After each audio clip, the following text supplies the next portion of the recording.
case briefs, and so much more. LSDat's got what you're looking for. In a notable Tennessee Court of Appeals case from 1980, First American National Bank of Nashville took legal action against Chicken System of America, Inc. over a lease agreement.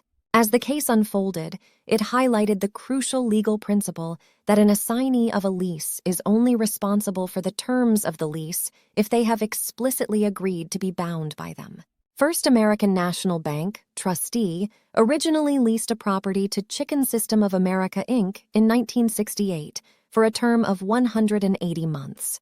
The lease explicitly prohibited any assignment or subletting without First American's written consent. However, in 1969, Performance Systems, Inc., PSI, acquired Chicken System's retail outlets and assumed their liabilities, with the exception of the real estate. Consequently, First American filed a lawsuit against both companies, seeking rent, insurance, taxes, and maintenance under the terms of the original lease agreement.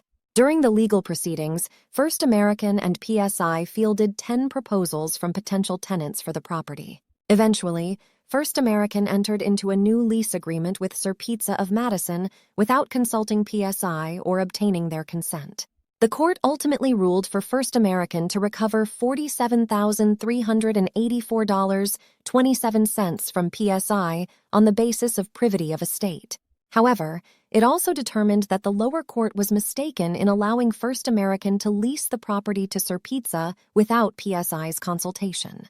Because there was no privity of contract between First American and PSI, and privity of estate had terminated upon PSI's abandonment of the property and the subsequent lease to Sir Pizza, the latter company was not legally responsible for upholding the terms of the original lease. Case briefs, and so much more. LSDat's got what you're looking for. Visit lsd.law, elevate your mind. Leave the stress of climb.